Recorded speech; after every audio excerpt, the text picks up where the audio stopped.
यदि न्याय में देरी की जाए तो वो न्याय नहीं, अन्याय हो जाता है, और कभी कभी उसका परिणाम बहुत भयानक होता है। हमारे विचार में यदि प्रजा का कोई भी व्यक्ति बेआराम जागता हो तो राजा को आराम से सोने का कोई अधिकार नहीं है।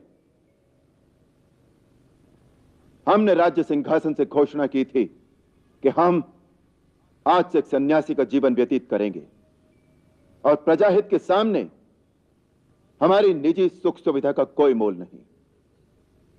इसलिए प्रजा के किसी भी व्यक्ति को राजा के पास आने में उतनी ही सुविधा होनी चाहिए जितनी एक सन्यासी की कुटिया में जाने में। भरत, हमारे पिता जाने से पहले यह आज्ञा दे गए हैं कि एक पुत्र वन में रहे तथा दूसरा राजा बने।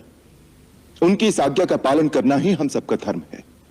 ठीक है, अगर यही धर्म है तो मैं 14 वर्ष वन में रहता हूं, परंतु आप अयोध्या लौट जाइए।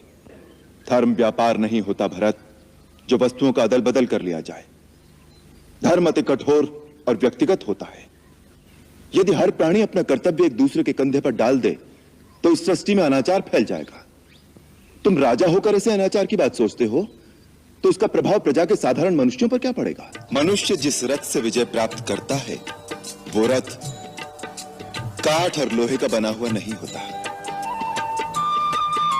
वो तो दूसरा ही रथ है। उस रथ के शौर्य और धैर्य ही दो पहिए हैं। सत्य और शील दृढ़ पताका और ध्वजा है।